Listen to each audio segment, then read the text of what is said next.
Good morning. This is your Stats Sensei, Mr. Spensei, and today will be an introduction to the binomial and Bernoulli trials. So first off, we'll talk about Bernoulli trials because the binomial is a type of Bernoulli trial, and a Bernoulli is a random experiment with exactly two possible outcomes, a success and a failure, in which the probability of success never changes. It's the same every time the experiment is conducted. A possibility could be flipping a coin. The probability of heads is zero point 0.5, and the probability of not heads is zero point 0.5 as well. But I want to be careful about this. It says success and failure. Well, we do know that rolling a one-sided dice, a six-sided die is 1, 2, 3, 4, 5, 6. So technically, I have six possible outcomes. But what happens if we play a game where we only win if we roll a six? In which case, I have one possible outcome that's a success, and everything else I roll is a failure.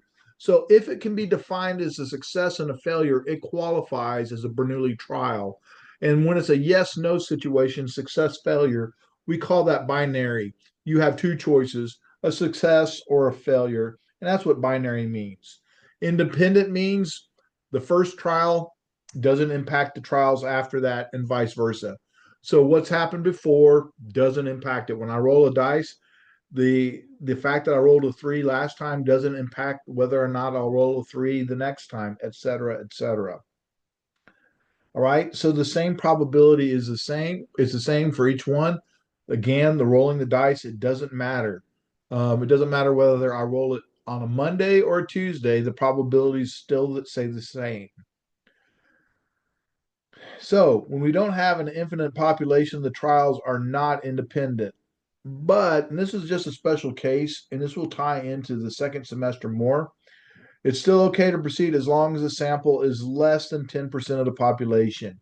And if you consider a giant bag of a giant M&Ms, not a bag, yeah, you're going to draw more than 10%. But if I consider all the M&Ms that they make in the world, and I take away one, the percentage technically changed, but it changed by such a small percentage that no one really cares.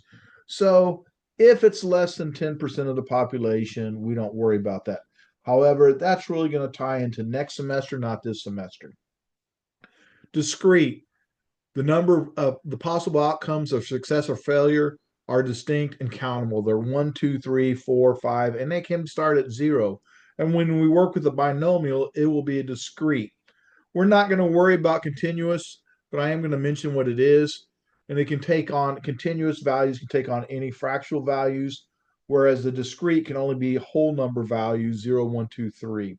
And what we're going to be working with in our class when we talk about a binomial or Bernoulli are going to be binomials and geometrics. And binomials and geometrics are discrete in nature. They can only take on zero successes, one success, two success, all the way to infinity number of successes, but it'll be whole numbers, always counting.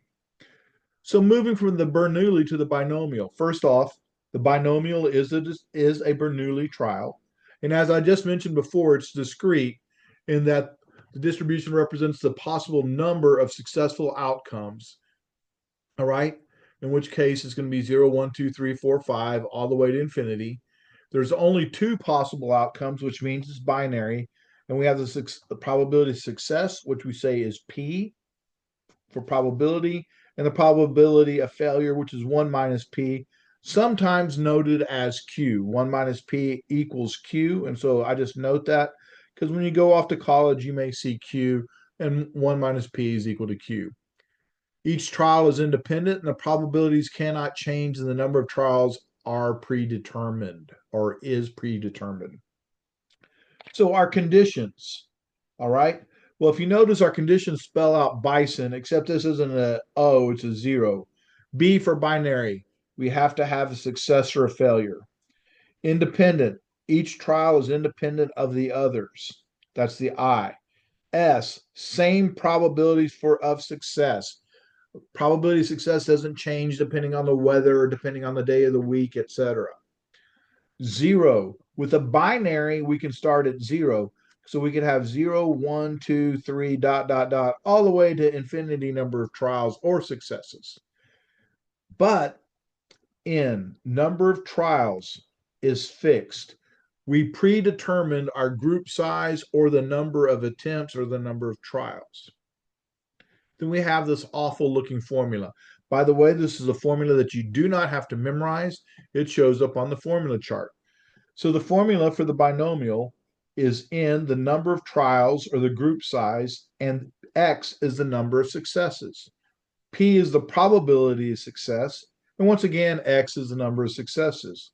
1 minus p is failure, and then n minus x is the number of failures. And what this really means is this. We've talked about what the first part is. This first part right here is a combination. We talked about that in a prior video. So once again, n is the number of trials, x is the number of successes. You do need to know this, although it's on the formula chart. The expected value or the mean of x for binomial is NP. And that makes sense. If you make 20% of your shots and you shoot 100 times, you'd go, oh, 120, 100 times 0.2. I would expect to make 20 shots. Or you're a better shooter and you make 85%. If you make 85% of your baskets when you're playing basketball and you shoot 100 times, 100 times 0.85 would be 85. You'd expect to make 85. Our standard deviation for the binomial is n times p times 1 minus p. So my sample size, or my number of trials, times the probability of success times the probability of failure, and we square it. These two formulas do show up on the formula sheet that the AP gives you. The variance doesn't, but once again, variance is just standard deviation squared. So the phrasing. Binomials are phrased in a couple different ways. One, what is the probability of some number of successes? A better way of saying it, a specific number of successes in a given number of trials. So what's the probability? An example. What is the probability of having 3 baskets made, 3 made baskets out if I shoot 10 times? Well, my number of trials would be 10 and the number of successes would be 3. And that would be a good binomial question if we knew the probability and those probabilities didn't change. However, that's for a specific singular value. What if I said, what's the probability of making at least 3 baskets? Well, as soon as I have at least, I need to change from a binomial PDF, because this part will go to a binomial PDF on the calculator, where we're going to go to the summation part of the calculator. A little more complicated, but the calculator does the work behind the scenes. All right. What is the probability of no more than some successes? Well, if you shoot the basket, let's say you shoot it 8 times, try to make 8 baskets. What's the probability of having no more than 4? Well, no more than 4 could be 0, 1, 2, 3, or 4. That's no more than 4. And once again, I have multiple values, and whenever I have multiple values, I'm going to have to use a summation. I should go back up here real quickly. If I go back to shooting 8 baskets, 0, 1, 2, 3, 4, 5, 6, 7, or 8, oh, what's the probability I made 3? If I only circling one value, I'm going to use a PDF. When I did the at least, I said at least 3. So 0, 1, 2, 3, 4, 5, 6, 7, 8. At least 3. Again, I have multiple values. Anytime I'm working with multiple values, I'm going to use a summation. All right. Last one. What is the probability that the number of successes in a given number of trials are between 2 values? So let's just say we're still shooting baskets 0, 1, 2, 3, 4, 5, 6, 7, or 8. And what I want to know is what's the probability I make between 3 and 6 baskets? I was like, oh, as few as 3, as many as 6. I circled multiple values. Anytime I circle multiple values, I'm going to use the summation, then go to the binomial PDF. All right, I'm going to look very briefly at the recipe. We're not going to go through it in total, but the recipe will give us a few things. One, your formula sheet, your formula for the binomials there. It tells you what the parts are. N is the number of trials, X is the number of successes, and P is the probability of success. We have our expected value or mean, our standard deviation and variance formula. We also have our conditions, which spell bison, binary, two outcomes, independent trials, same chance of success or same probability of success. Our counts could start at 0, and then n is the number of trials is predetermined or set. When we start off a question on the binomial, we need to start off by defining what x is. And remember, x is the number of successes. X is the number of successes. All right. Let X equal the number of whatever it is we're looking for, the number of successes we're looking for. We're going to draw a graph, but in our case, our graph is just going to be a number line, kind of what I had before, 0, 1, 2, 3, 4, 5, 6, 7, 8. And we're going to either circle one value or multiple values, whatever the number of successes we're looking for. We need to identify P, the probability of success, and we need to identify N, the number of trials. At that point, we're going to have a choice. Did we circle one value?